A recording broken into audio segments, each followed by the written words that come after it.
어머니, 잘 주무셨어요? 저는 고개를 끄덕이며 대답했습니다. 그래, 잘 잤다. 참 따뜻하더구나. 다행이네요, 어머니. 아들은 잠시 머뭇거리다가 말을 꺼냈습니다. 어머니, 죄송한데 말씀드릴 게 있어요.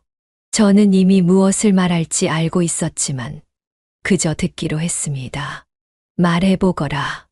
어머니, 저희 집이 좀 좁고 저희도 바빠서 어머니 챙겨드리기가 조금 힘들 것 같아요. 보일러 고치는 사람 불러드릴 테니 오늘 돌아가 주시면 좋을 것 같아요. 그 말은 예상했던 대로였습니다. 그러나 그것을 실제로 들으니 제 가슴은 다시 한번 무너지듯 내려앉았습니다. 알아봤는데 한 분이 오늘 시간 되신다고 하셔서요. 근데 눈 때문에 차가 막혀서 시간이 좀 걸릴 것 같아요. 그때까지 잠깐 쉬고 계세요. 아들은 최대한 미안한 표정과 목소리로 말했어요. 하지만 제게는 그 모두가 연기 같았죠. 저는 아무 말도 할 수 없었습니다. 서러움을 꾹 눌러 참으며 그저 침묵으로 답했습니다.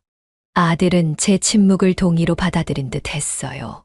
정말 죄송해요, 어머니. 하지만 이게 우리 가족을 위한 최선이라고 생각해요. 그 순간 느껴지는 고독감은 이루 말할 수 없었습니다. 저는 천천히 일어났습니다. 더 이상 이 집에 있을 이유는 없었습니다. 아무 말 없이 짐을 싸기 시작했어요. 어제 벗어두었던 옷들을 다시 가방에 넣었습니다. 그 모습을 보며 아들은 어색하게 서 있었습니다. 표정을 보진 못했지만 아마 안도하는 표정이었을 거예요. 짐을 다 싸고 현관으로 향했습니다. 아들과 며느리는 현관 앞까지만 나왔죠. 가면 그분 와 계실 거예요. 어머님, 조심히 가세요. 다음에 날 좋아지면 그때 다시 오세요. 며느리의 마지막 말에 저는 고개를 끄덕이며 아무 말 없이 대답했습니다. 더 이상 할 말이 없었습니다. 밖으로 나가니 여전히 눈이 내리고 있었습니다. 이게 어떻게 된 일일까요? 지금 아들과 며느리가 어머니랑 같이 있기 불편하다며 집에서 내쫓고 있는데요. 오늘은 추운 겨울 아들과 며느리 집에 갔다가 쫓겨난 최양희님의 사연입니다. 정말 믿지 못할 일이 이후에 벌어졌다고 하는데요. 어떤 내용의 이야기일지 바로 들어보도록 하겠습니다. 안녕하세요. 제 이름은 최양이라고 합니다. 올해로 72살이 되었어요. 매번 사연을 듣기만 하다가 아무에게도 말할 수 없는 제 이야기를 여러분에게는 말씀드릴 수 있을 것 같아 이렇게 글을 씁니다. 아마 이 이야기를 들으시면 사람마다 의견이 다를 수도 있다고 생각해요. 하지만 저에게 많은 용기와 힘이 되는 말씀을 해주시면 너무 감사할 것 같습니다. 물론 현명하신 여러분들의 조언도 듣고 싶네요. 그럼 이야기 시작하겠습니다. 제가 말씀드릴 이야기는 아들과 있었던 일이에요. 이 이야기는 며칠 전 폭설이 왔었던 날처럼 춥고 눈이 많이 내렸던 날로부터 시작해요. 그날은 서울 외곽의 작은 마을에 50년 만에 폭설이 내린 날이었어요. 마을이 온통 하얗게 덮이고 모든 게 침묵 속에 갇힌 듯한 기분이었죠. 길을 나서면 발자국조차 남기기 힘든 그런 눈이었어요. 그날 저는 서울 외곽에 있는 동네의 작은 집에서 혼자 지내고 있었습니다. 이 집은 집안이 어려워지고 나서 이사 온 집이었어요. 잠깐만 있다가 더 좋은 집으로 이사 갈 수 있을 거라 생각했었는데 어쩌다 보니 30년이 넘게 살게 되어버렸죠. 세월이 지나고 나니 집은 점점 고장 나고 낡아만 갔습니다. 때마침 보일러도 고장이 나버렸어요. 밖에서 불어오는 차가운 바람이 창문 틈새로 파고들며 방 안까지 차가운 기운을 퍼뜨렸습니다. 얼음처럼 차갑게 제 몸을 움츠러들게 만들었어요. 이불 속에 파묻혀 있어도 추위는 전혀 가시지 않았습니다. 결국 저는 느릿하게 일어나 창문으로 다가갔습니다. 창가에 서린 성에를 손가락으로 문지르며 밖을 내다보았죠. 거리에는 사람이 한 명도 보이지 않았어요. 눈은 계속해서 내리고 있었고, 동네는 고요한 침묵 속에 덮여 있었습니다. 이렇게 추운 날씨에 제 작은 집에서 혼자 겨울을 보내는 것만큼 고통스러운 일이 없었죠. 그때 옆집 할아버지가 제 방문을 두드렸습니다. 양희 씨, 그쪽은 좀 어때요? 저희 집은 보일러가 얼어서 완전 냉골이네요. 저희 집도 마찬가지예요. 조금 춥긴 한데 그래도 참을만 해요. 옆집 할아버지는 잠시 망설이다가 한숨을 내쉬며 말했습니다. 얼굴이 완전 창백한데 참을만 한 거 맞아요. 저번에 아들이 이 근처에 산다고 들었던 것 같은데 거기라도 가보는 게 어때요? 그 말을 들은 저는 조금 망설이게 되었어요. 생각해보지 않았던 건 아니지만 아들과의 관계가 예전처럼 따뜻하지 않았거든요. 가끔 명절에 만나는 것 외에는 연락도 거의 없었죠. 그럼에도 불구하고 이대로 집에만 있으면 얼어 죽을지도 모르겠다는 생각에 결국 고개를 끄덕였습니다. 그래야겠네요. 고맙습니다. 할아버지는 어떻게 하시려고요? 저도 못 견딜 것 같아서 이씨 할아버지 집에 한번 가보려고요. 그렇게 할아버지는 떠났어요. 저도 짐을 싸기 시작했습니다.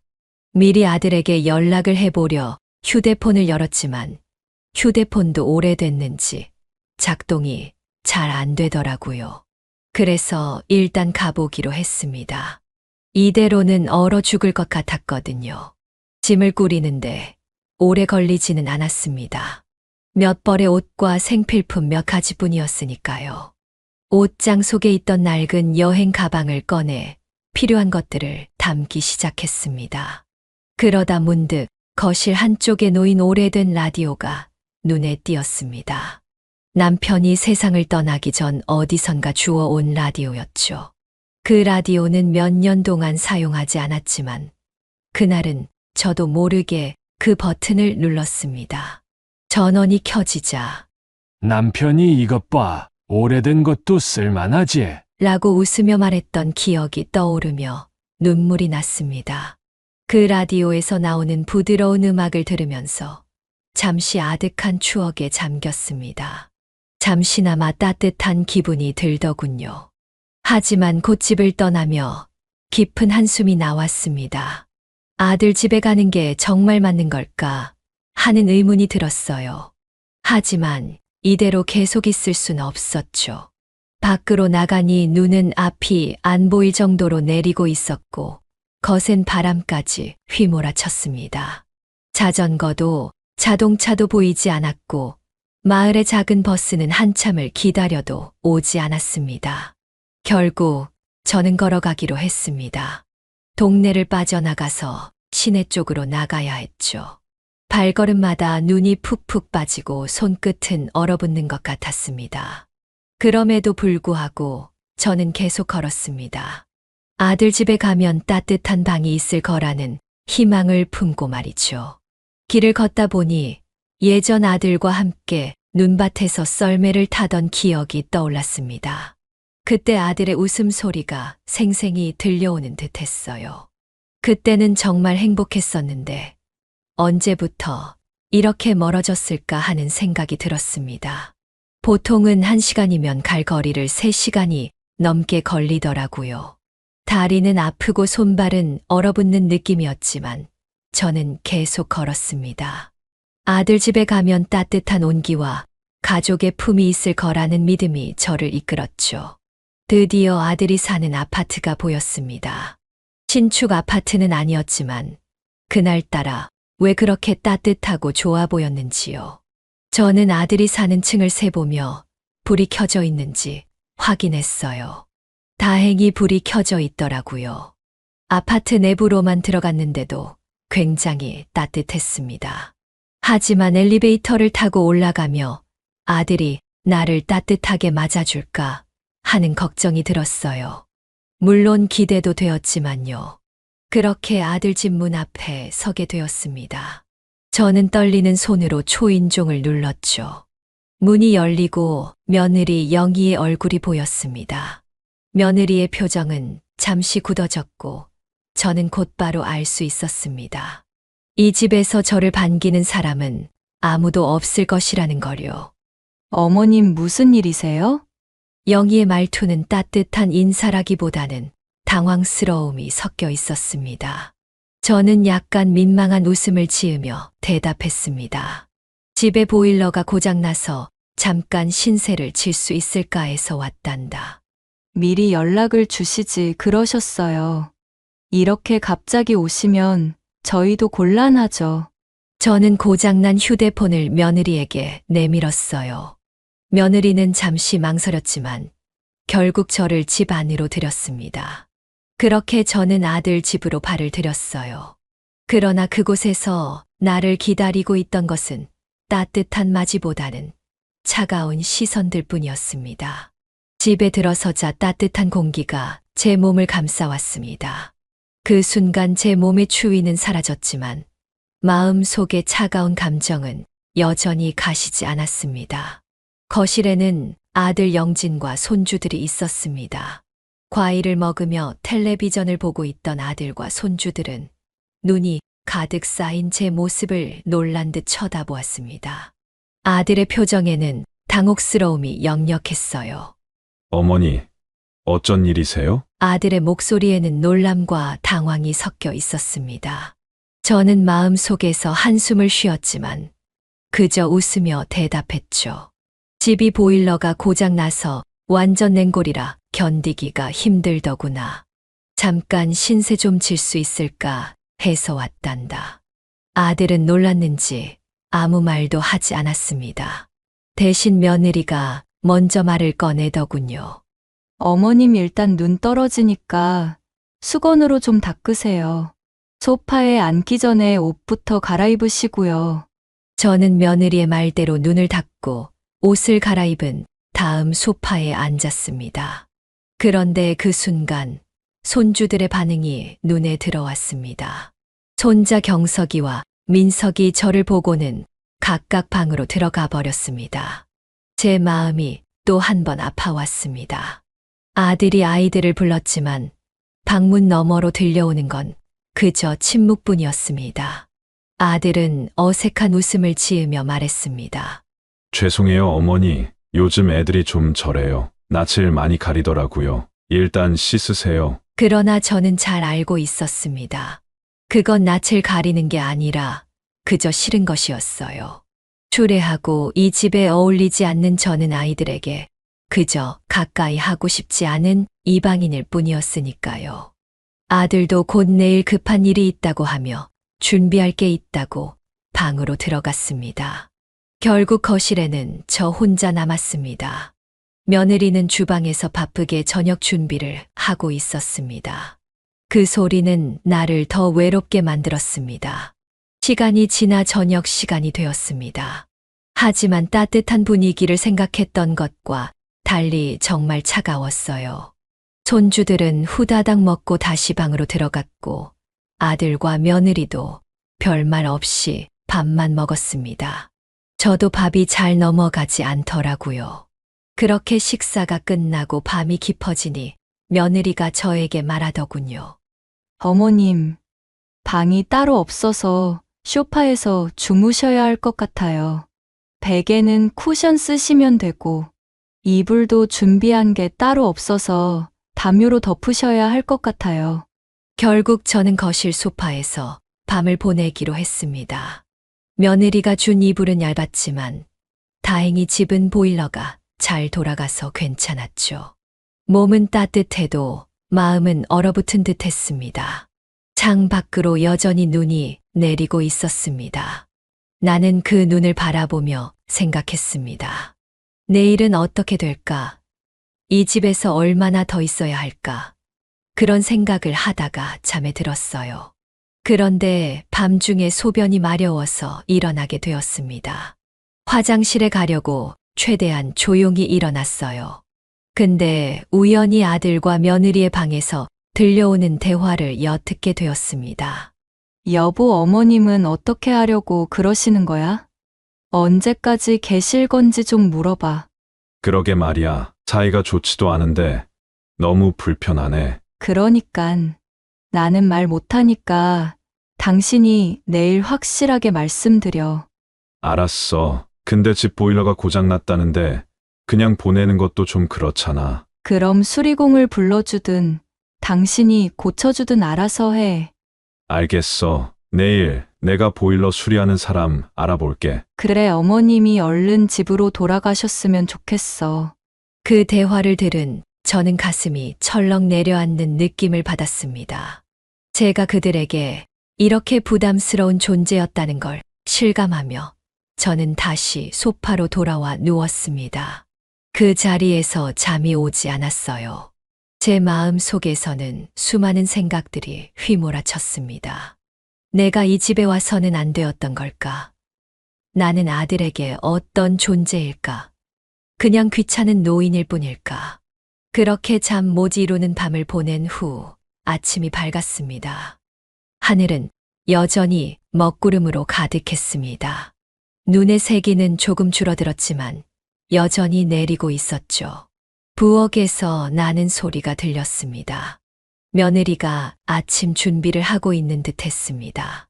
저는 천천히 일어나 앉았습니다. 어젯밤 들었던 그 대화가 머릿속을 떠나지 않았습니다. 아들과 며느리가 저를 어떻게 내보낼지 고민하는 그 대화, 그 말들. 잠시 후 아들이 거실로 나왔습니다. 아들의 얼굴은 어제보다 더 굳어 있더군요. 어머니, 잘 주무셨어요? 저는 고개를 끄덕이며 대답했습니다. 그래, 잘 잤다. 참 따뜻하더구나. 다행이네요, 어머니. 아들은 잠시 머뭇거리다가 말을 꺼냈습니다. 어머니, 죄송한데 말씀드릴 게 있어요. 저는 이미 무엇을 말할지 알고 있었지만 그저 듣기로 했습니다. 말해보거라. 어머니, 저희 집이 좀 좁고 저희도 바빠서 어머니 챙겨드리기가 조금 힘들 것 같아요. 보일러 고치는 사람 불러드릴 테니 오늘 돌아가 주시면 좋을 것 같아요. 그 말은 예상했던 대로였습니다. 그러나 그것을 실제로 들으니 제 가슴은 다시 한번 무너지듯 내려앉았습니다. 알아봤는데 한 분이 오늘 시간 되신다고 하셔서요. 근데 눈 때문에 차가 막혀서 시간이 좀 걸릴 것 같아요. 그때까지 잠깐 쉬고 계세요. 아들은 최대한 미안한 표정과 목소리로 말했어요. 하지만 제게는 그 모두가 연기 같았죠. 저는 아무 말도 할 수 없었습니다. 서러움을 꾹 눌러 참으며 그저 침묵으로 답했습니다. 아들은 제 침묵을 동의로 받아들인 듯 했어요. 정말 죄송해요, 어머니. 하지만 이게 우리 가족을 위한 최선이라고 생각해요. 그 순간 느껴지는 고독감은 이루 말할 수 없었습니다. 저는 천천히 일어났습니다. 더 이상 이 집에 있을 이유는 없었습니다. 아무 말 없이 짐을 싸기 시작했어요. 어제 벗어두었던 옷들을 다시 가방에 넣었습니다. 그 모습을 보며 아들은 어색하게 서 있었습니다. 표정을 보진 못했지만 아마 안도하는 표정이었을 거예요. 짐을 다 싸고 현관으로 향했습니다. 아들과 며느리는 현관 앞까지만 나왔죠. 가면 그분 와 계실 거예요. 어머님, 조심히 가세요. 다음에 날 좋아지면 그때 다시 오세요. 며느리의 마지막 말에 저는 고개를 끄덕이며 아무 말 없이 대답했습니다. 더 이상 할 말이 없었습니다. 밖으로 나가니 여전히 눈이 내리고 있었습니다. 어제 심하게 내린 눈은 거리를 완전히 하얗게 덮었습니다. 버스 정류장으로 향했지만 버스는 한 대도 다니지 않았어요. 지하철역으로 갔지만 그곳도 폭설로 인해 운행이 중단되었더라고요. 결국 저는 다시 걸어가야만 했습니다. 무거운 가방을 이끌고 눈이 쌓인 도로를 걸어가는 제 모습은 정말 초라했어요. 매 걸음마다 눈 속으로 푹푹 빠졌고 찬 바람은 얼굴을 때렸죠. 저는 힘겹게 걸음을 옮겼습니다. 집으로 돌아가는 길이 이렇게 길고 힘들 줄은 몰랐습니다. 그러나 멈출 수는 없었습니다. 집 보일러가 다시 작동되기만을 바라며 돌아갈 수밖에 없었죠. 그 고독한 여정 속에서 저는 제 인생을 돌아보았습니다. 내가 언제부터 잘못된 걸까? 아니면 세상이 나를 버린 걸까? 그렇게 저는 끝없이 눈길을 걸어갔습니다. 앞으로 제 인생이 어떻게 될지는 알 수 없었지만 한 가지는 확실했어요. 더 이상 의지할 곳이 없다는 것을요. 찬 바람이 얼굴을 핥히며 스칠 때마다 수많은 기억들이 마치 파도처럼 밀려왔습니다. 지금은 초라한 노인이 되어 있지만 한때 저는 열심히 가정을 지키기 위해 최선을 다해 살아온 주부였습니다. 그 당시만 해도 제 삶에 어떤 큰 변화가 있을 것이라곤 생각하지 못했죠. 저는 남편과 함께 작은 집에서 생활하며 아이들을 키웠습니다. 평범한 가정주부로서 하루하루를 바쁘게 살았어요. 집안일, 아이들 공부, 남편을 위한 식사 준비에 제 시간을 다 쏟으며 살아왔고, 그게 일상 그 자체였습니다. 남편이 직장에서 바쁘다 보니 가정의 중심은 늘 저였죠. 아이들이 어릴 때는 정말 힘들었지만 그만큼 보람도 있었습니다. 아이들 웃음소리가 제 하루를 채워주었고, 남편이 퇴근 후에 제 음식 맛을 칭찬할 때마다 뿌듯한 마음이 들었습니다. 그러다 저희 가정에 예상치 못한 변화가 일어났습니다. 남편이 투자회사에서 일을 했었는데 회사를 그만두고 만든 투자회사가 정말 잘 되었어요. 가족의 경제 상황도 달라지기 시작했습니다. 평생 보지 못했던 돈을 벌었기에 좋은 집과 차를 샀고 운전기사까지 있었죠. 지금 생각하면 참으로 멍청했어요. 평생토록 부자로 살 거라 생각했거든요. 하지만 2년도 안 돼서 처음에는 괜찮았던 투자들이 점차 실패로 돌아섰고, 그 결과 저희는 빠르게 재정적인 어려움에 직면하게 되었습니다. 남편은 결국 손님들의 재산을 모두 손실로 마무리했고, 업계에서 평판이 굉장히 낮아졌어요. 결국 회사는 망하게 되었죠. 거기까지는 그래도 괜찮았어요. 벌어둔 돈이 있었거든요. 그때 멈췄어야 했습니다. 하지만 남편은 한 번 돈을 많이 벌어봐서 그런지 포기를 못하더라고요. 빈털터리가 된 자신을 받아들일 수 없는 것처럼 보였어요. 결국 저희의 모든 재산을 주식 투자에 쏟아붓고 말았습니다. 저는 남편을 걱정하며 반대했지만 남편은 다시 일어설 거야. 이번만 지나면 괜찮아라고 말했어요. 저도 남편의 말처럼 되었으면 했죠. 하지만 곧 저희는 저희의 모든 것을 잃고 말았습니다.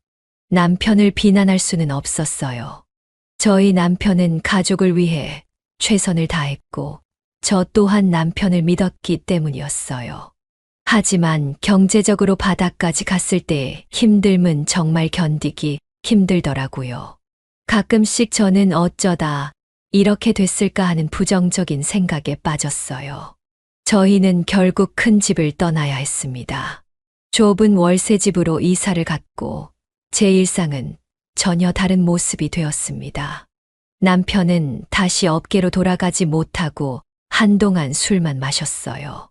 저는 남편 대신 가정의 중심을 잡기 위해 더욱 열심히 일했습니다. 제 일상은 이제 더 이상 아이들을 키우고 남편을 돕는 것만이 아니었습니다. 일거리가 생기면 일을 해야 했고 작은 돈이라도 벌어야 했습니다. 그럼에도 불구하고 우리 집은 점점 더 어려워졌습니다. 시간이 흐르고 아들은 성인이 되었어요. 아들은 이런 가난한 상황에 저희와 점점 더 멀어졌어요. 아들은 가난한 저희를 증오했어요. 아들은 저희처럼 살지 않을 거라며 화를 내기도 했죠. 아들은 자신이 원하는 삶을 살기 위해 저희와 거리를 두었어요. 아들은 점점 더 자신의 길을 가면서 저희를 조금씩 멀리했습니다. 저는 아들을 원망하기보다는 저와 남편의 상황을 이해할 수 없다는 사실을 받아들이려 했습니다.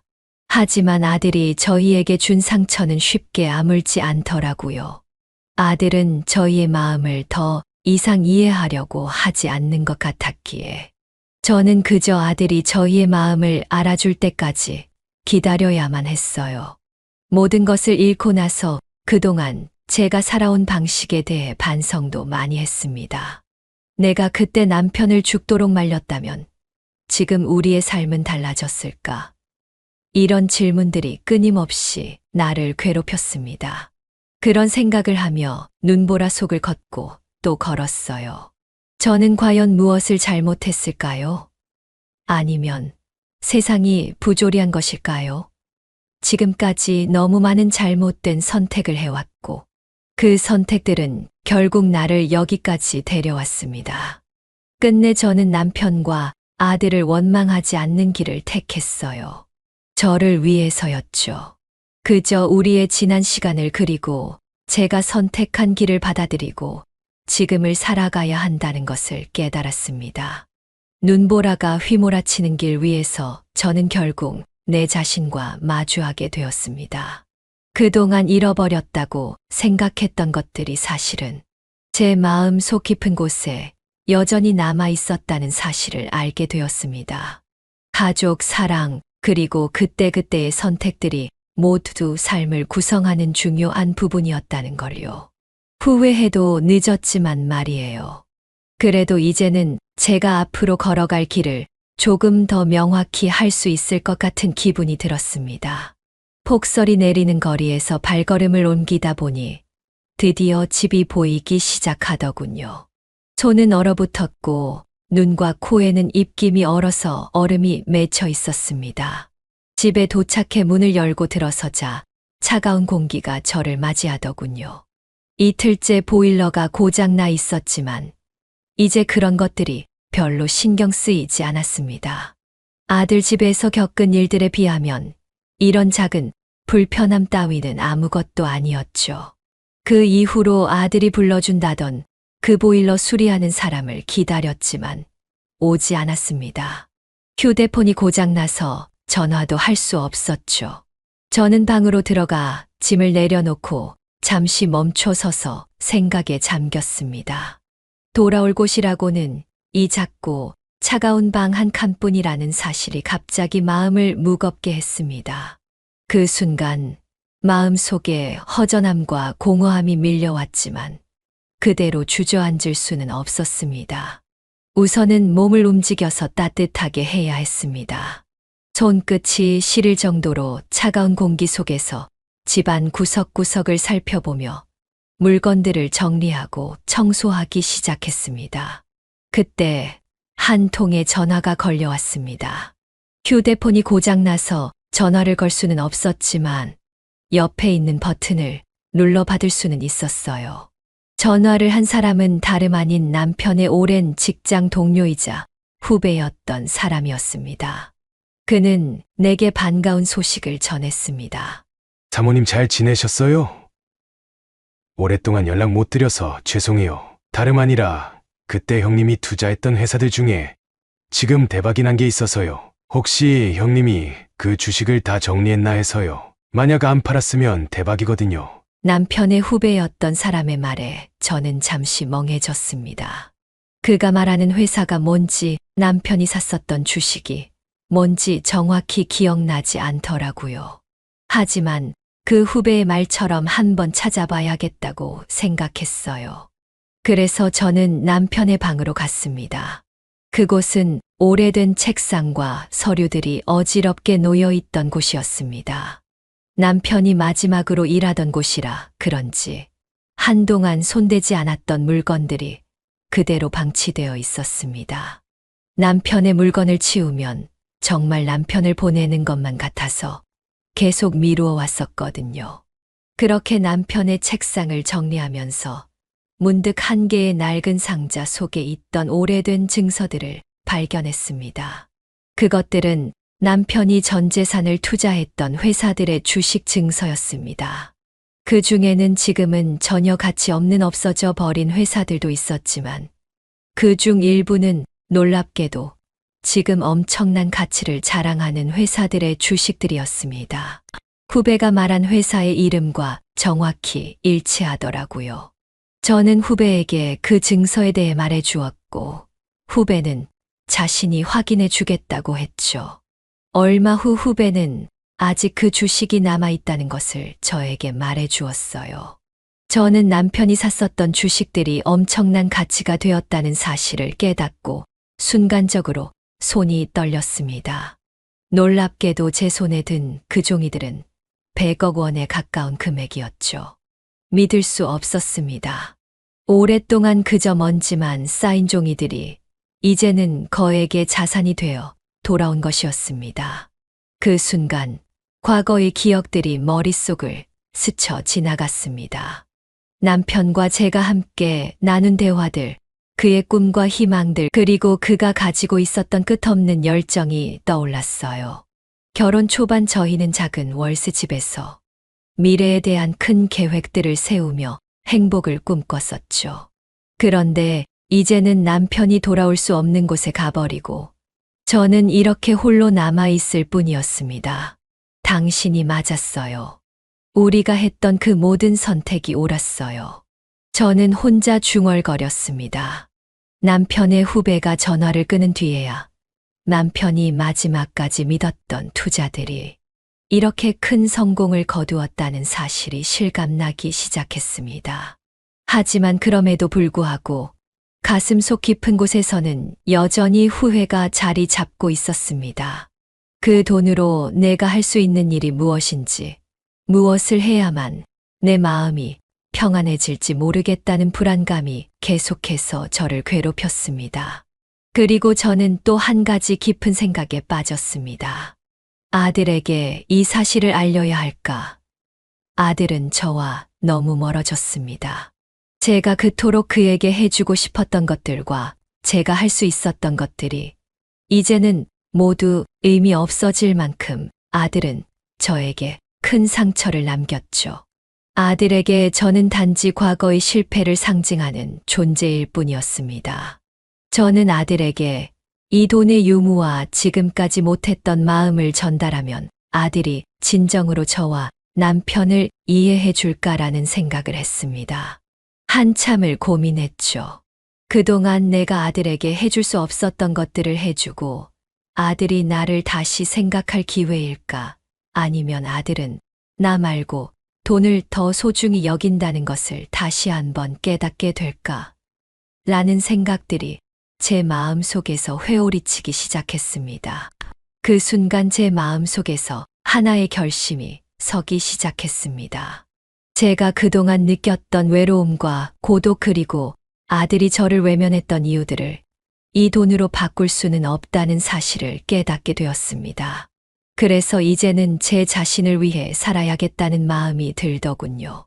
제가 가지게 된 이 많은 돈으로 삶을 바꿀 수 있는 기회일지도 모른다는 생각이 들었습니다. 내가 이 돈을 가치 있는 곳에 쓰자. 이제 내 삶을 다시 시작하는 거야. 저는 제 스스로 다짐을 했습니다. 그동안 외면했던 제 자신을 돌아보며 저는 새로운 시작을 결심했죠. 밖에서 내리는 눈은 여전히 차갑고 세차게 내리고 있었습니다. 하지만 그 눈은 아까와 달리 제가 마주하는 현실처럼 느껴졌습니다. 차갑고 쓸쓸한 것 같지만 새로운 가능성을 열어줄 수 있는 깨끗한 시작의 상징처럼 보였습니다. 새로운 인생을 살자. 저는 다시 한번 다짐했습니다. 어떤 인생을 어떻게 살아갈지에 대한 구체적인 목표는 없었지만 저는 그것을 통해 다시 일어설 수 있을 것 같았어요. 그동안의 제 인생을 돌아보며 더 이상 아들 가족에게 복수하거나 그들의 마음을 돌리려는 생각을 접기로 했습니다. 대신 내가 할 수 있는 가장 중요한 일이 무엇일까 고민했습니다. 그 일은 바로 주변에서 고통받고 있는 이웃들에게 진심으로 도움을 주는 것이었습니다. 그래서 저는 마음속으로 하나의 계획을 세우기 시작했습니다. 아들과 며느리에게 보답하는 것이 아니라 오히려 어려운 처지에 놓인 이웃 할머니, 할아버지들을 위한 기회를 만들고 싶었습니다. 지금까지 저를 위로해주고 제 곁에 있어 주었던 사람들은 자식이 아니라 이웃 할머니, 할아버지들이었거든요. 저는 그들의 삶을 바꿀 수 있는 방법을 찾으려 했고, 그 방법은 작은 재단을 만드는 것이었습니다. 이 재단을 통해 저는 어렵게 살고 있는 이들을 위해 무엇을 할 수 있을지 고민했습니다. 제 계획은 간단하지만 동시에 매우 큰 영향을 미칠 수 있는 일이었습니다. 저는 먼저 땅을 매입하고 그곳에 작은 빌라 단지를 만들어서 그곳에 살아가고 있는 노인들이 안전하고 편안한 환경에서 살 수 있도록 하기로 했습니다. 그러나 중요한 건 이 모든 것이 철저히 익명으로 이루어져야 한다는 점이었습니다. 저는 그들이 제가 한 일을 알지 못하게 제가 그들에게 도움을 주고 있다는 사실이 드러나지 않도록 하고 싶었습니다. 그들은 저를 알지 못해도 제가 그들에게 준 행복을 마음속으로 느끼게 될 것이기 때문이었어요. 그리고 그들이 제 호의를 알고 저를 다르게 보지 않았으면 했기 때문이었죠. 그리고 그것을 실현하기 위해 도움을 준 사람은 제 남편의 오랜 동료이자 후배였던 사람, 정석훈 씨였습니다. 저에게 이 사실을 알려준 사람이기도 했죠. 그는 제 계획을 알게 되자 진심으로 이를 지지하고 도와주겠다고 했습니다.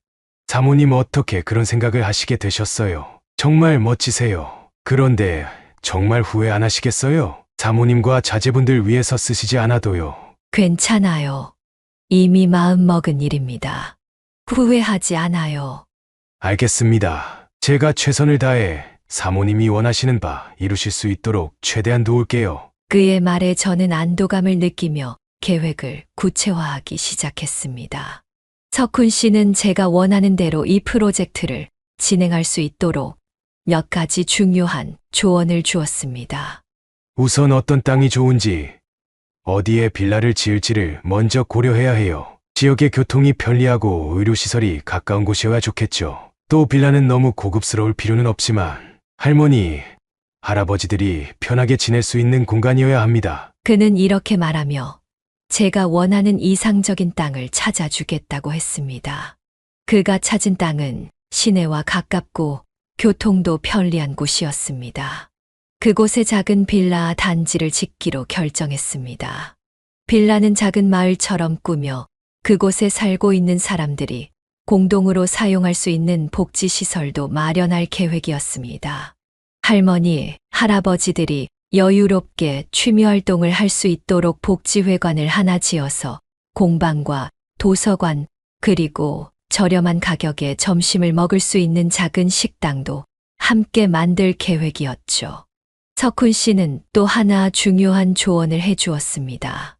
기부는 단순히 돈을 주는 것이 아니라 그것을 받는 사람들에게 자연스럽게 제공되는 것이어야 합니다. 익명으로 진행되기 때문에 그들에게는 특별히 더 신경을 써야 하죠. 그는 제 계획을 보다 구체화하며 기부가 어떻게 이루어질지를 이야기해 주었습니다.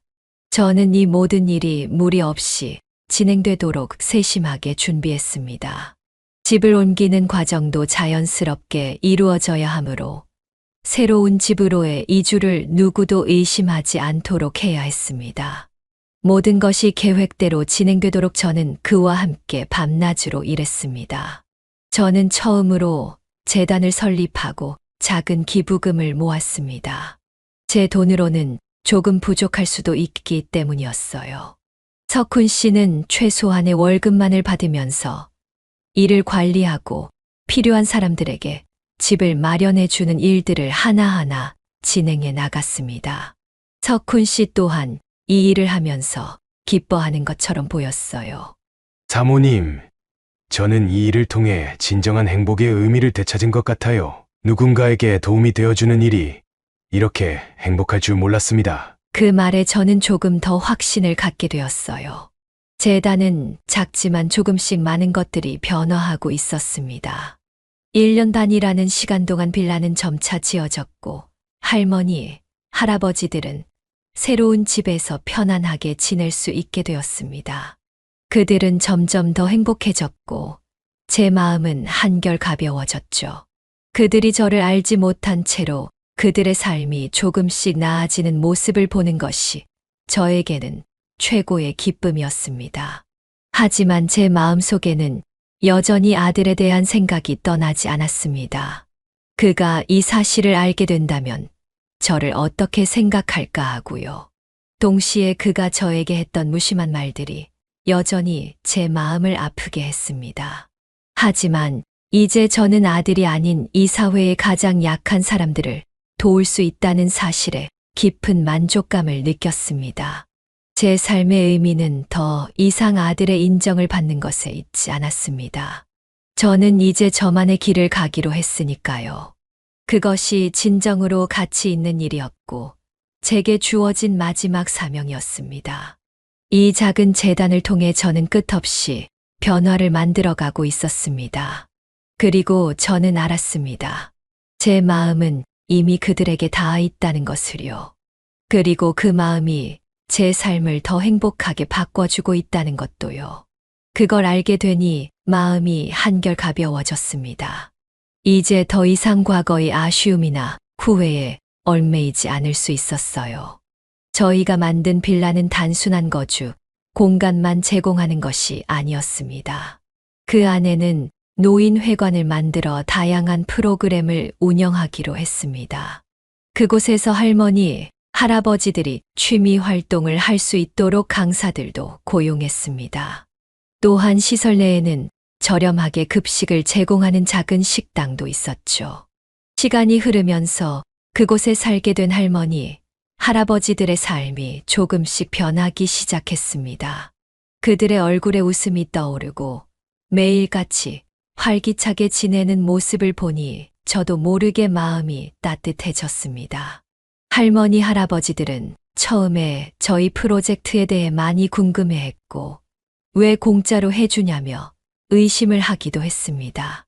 이런 일을 한 사람이 누구인지에 대해 수많은 소문이 돌았지만 결국 알아내지 못했죠.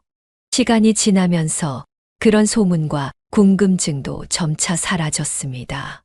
모두가 편안하게 생활하면서도 그저 감사함을 느끼고 있을 뿐이었습니다. 그 모습을 보며 저는 정말 기뻤습니다. 그래, 이게 바로 내가 원했던 거야. 그런 생각이 들었습니다. 하지만 그와 동시에 모든 일을 은밀하게 진행해야 한다는 사실이 가끔 힘들게 느껴지기도 했습니다. 저는 항상 주변에서 감사의 말을 들었지만 저도 사람인지라 그들에게 제 존재를 알릴 수 없다는 점이 가끔은 아쉽더라고요. 특히 급식소에서 할머니들이 기뻐하며 누군지 몰라도 복 받을 거야 라는 말을 할 때면 말하고 싶은 걸 속으로 참느라 얼마나 애썼는지 모릅니다. 그럴 때마다 결국 중요한 건 그들의 행복이지 내가 누군지 아는 게 아니니까라고 저는 마음속으로 그렇게 되뇌었어요. 그들이 얼마나 행복해하는지, 그들이 새로운 환경에서 더 나은 삶을 살아가고 있는 모습만으로도 충분히 보람을 느꼈습니다. 저는 그렇게 아무도 알지 못한 채로 제 삶에서 의미 있는 일을 해나갔습니다. 그리고 시간이 흐를수록 그 일을 통해 많은 것을 깨달았습니다. 세상에는 내가 할 수 있는 일들이 무수히 많고 그중 가장 중요한 것은 내가 진심으로 사람들에게 도움을 주는 일이라는 것을 말입니다. 이제 저는 더 이상 과거의 일들에 얽매이지 않고 오직 미래를 향해 나아가고 있었습니다. 어느 날이었어요. 그날은 저번처럼 눈이 오는 날이었죠.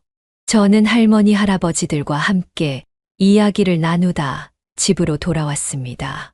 근데 집에 들어서자마자 아들이 남편 방에 앉아 있는 모습이 보였습니다.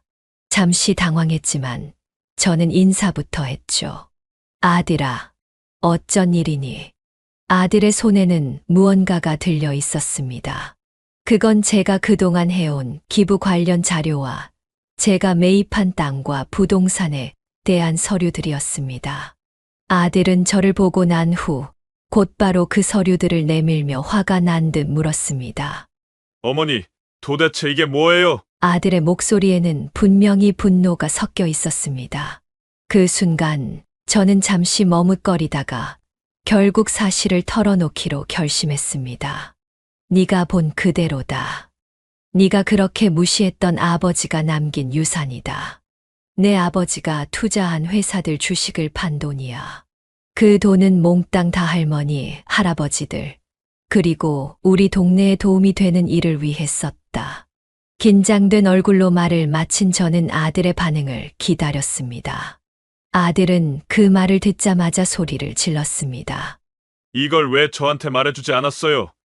이 돈을 몽땅 모르는 사람들에게 줬다고요? 그게 말이 된다고 생각하세요? 당연히 아들인 저부터 챙겨야 하는 거 아니냐고요? 아들의 목소리에는 배신감과 분노가 섞여 있었습니다. 저한테 비밀로 하고 혼자서 인생 즐기시니까 즐거우셨어요. 제가 아무것도 모른 채 힘들게 사는 거 보면서 아주 즐거우셨겠네요. 이게 가족이에요. 말씀해보세요. 제가 아들이라고 생각은 하세요? 저는 그의 말에 아무 대답도 하지 못한 채 그저 고개를 떨구었습니다. 아들이 그렇게 화를 내는 모습을 보니 마음이 무겁고 아팠습니다. 맞는 말이기도 했고요. 하지만 여전히 아들은 저에게 모진 말로 상처를 주었습니다. 그 순간 추운 날 저를 쫓아냈던 아들의 그 모습이 생각이 났어요. 그러니 제 마음 어딘가에서 화가 솟구치더라고요. 그래서 저도 모르게 아들에게 말을 했죠. 기억나니? 오늘처럼 눈이 오던 날 내가 너희 집으로 찾아갔던 거. 그때는 귀찮아하고 나를 피했잖아. 나를 눈 내리는 바깥으로 내쫓았던 거 기억나? 그런데 이제 와서 돈이 생겼으니 널 주라고. 지금까지 너가 나를 어떻게 대해왔는지 다 잊었니? 어쩜 그렇게 철면피일 수가 있어. 저도 모르게 한 말이었죠. 아들에게 지금까지 말하지 못한 저의 앙금이었습니다. 눈앞에서 그토록 큰 배신감을 느끼는 아들을 보며 마음이 아프기도 했지만 오히려 제가 지금까지 해온 길이 맞았다는 생각이 들었습니다. 그래서 단호하게 말했어요. 너에게 남길 재산은 하나도 없다. 그냥 지금처럼 너는 내 삶을 살 거라. 네 마음을 모르는 건 아니지만 그 돈을 받은 사람들은 정말 필요했던 사람들이었어. 그게 내가 선택한 길이란다. 아들은 잠시 분노에 가득한 표정으로 저를 바라보았습니다. 제 이야기를 듣고 있다기보다는 자기에게 돈이 오지 않았다는 사실만이 아들을 지배하고 있는 것 같았어요. 아들은 싸늘하게 말했습니다. 변호사 고용할 거예요. 이건 분명히 법적으로 문제가 될 수 있어요. 내가 아버지 돈을 아무것도 못 받다니. 어떻게 그런 일이 있을 수 있죠? 그 말을 끝으로 아들은 집을 나갔습니다. 그 모습은 제 마음을 더욱 무겁게 했습니다. 그때 가슴 속에서 무엇인가가 무너지는 느낌이 들었습니다. 저는 속으로 울먹이며 생각했죠. 이 모든 일이 잘못된 걸까? 내가 그동안 선택한 게 맞았을까? 하는 부정적인 생각들 말이에요. 그럴 때마다 저는 나는 내가 해야 할 일을 한 거야. 그들 덕분에 행복해졌으니 그것만으로도 나는 충분히 위로받을 수 있어. 라고 생각하며 스스로를 달랬습니다. 하지만 아들과의 관계가 점점 더 멀어져 가는 모습을 보며 내가 제대로 할 수 있었을까? 아들이랑 다시 가까워질 수 있을까 하는 생각들은 지울 수가 없었어요. 그렇게 속으로 많은 생각을 하며 매일매일 할머니, 할아버지들을 도와주고 있었습니다. 그들의 행복을 지켜보는 것만으로도 마음이 따뜻해지기도 했지만 아들과의 관계가 더 멀어진 것만큼은 여전히 마음을 무겁게 했습니다. 그 이후로 아들은 계속해서 전화를 해왔습니다. 처음에는 짧고 단호한 메시지들만 남겼지만 점차 그 빈도는 늘어나기 시작했습니다. 변호사에게 상담을 받은 듯 했지만 역시나 남편이 남긴 유산을 가져갈 방도는 없어 보였어요. 그 이후로 태도를 바꾸더라고요. 어머니, 제발 한 번만 만나서 이야기해요. 제가 잘못했어요. 아들은 이런 말들을 계속 반복해서 했습니다. 그러나 저는 그의 전화에 한 번도 응답하지 않았습니다. 아들이 무엇을 원하는지 뻔히 알 수 있었지만 그 욕망에 대해서는 더 이상 반응하지 않기로 마음을 먹었어요. 어느 날 아들은 결국 직접 집을 찾아왔습니다. 집에 들어선 아들은 표정이 굳어 있었지만 여전히 그동안의 서운함을 풀고 싶다는 듯이 말을 꺼냈습니다. 어머니, 정말 죄송해요. 제가 너무 못난 아들이었어요. 아들은 무릎을 꿇을 정도로 사죄를 하며 눈물을 보였습니다. 제발, 다시 한 번만 기회를 주세요. 저 정말 아버지 돈 받으면 사후에 환원하면서 제대로 쓸게요. 그렇게 한 달 내내 아들은 매일같이 찾아왔습니다. 하루도 빠지지 않고 저에게 미안하다며 그동안 잘못했다고 사과를 반복했지만 저는 단호하게 거절했습니다. 너에게 줄 돈은 없다.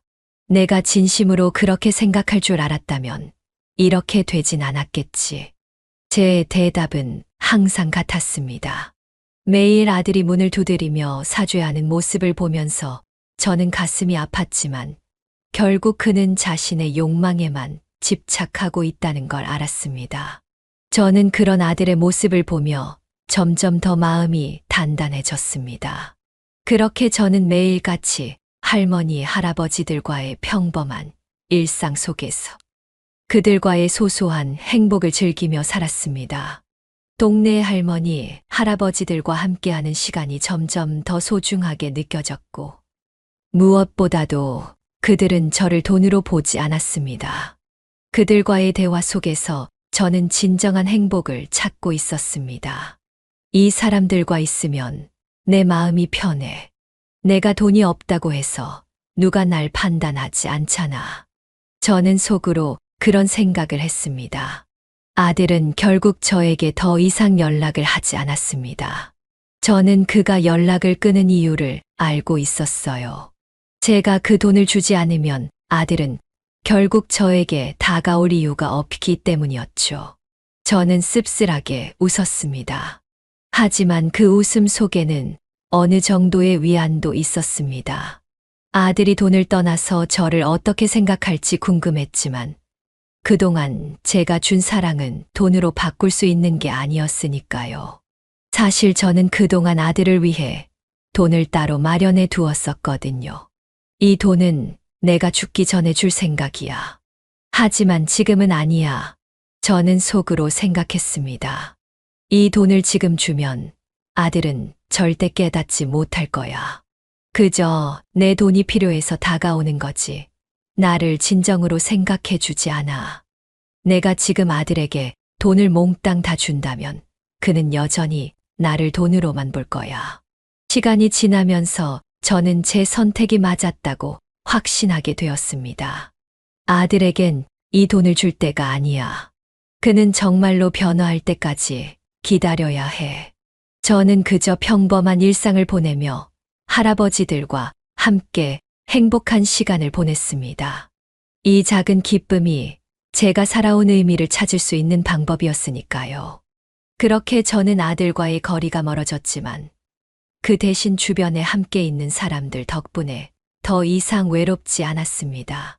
가진 게 없어도 그들은 저를 온전히 이해해 주었고 저는 그들과 함께하는 시간에 감사함을 느꼈습니다. 이 사람들과 함께라서 행복해. 내 인생에서 이만한 기쁨은 없을 거야. 저는 마음속으로 그렇게 다짐하며 앞으로도 계속 그들 곁에서 살아가기로 했습니다. 그러면서 솔직한 마음으로는 언젠가 아들이 정말 깨닫고 찾아오기를 매일 기도하고 있습니다. 저는 알고 있어요. 아들이 언젠간 저에게 진실된 마음으로 다시 찾아올 것이라는 걸요. 아들과 제가 서로를 이해하고 용서하는 그날까지 저는 열심히 제 남은 인생에서 사명을 다하며 저의 행복을 찾아가려고 합니다. 제 이야기는 여기서 마무리하려고 합니다. 지금까지 제 이야기를 들어주셔서 감사합니다.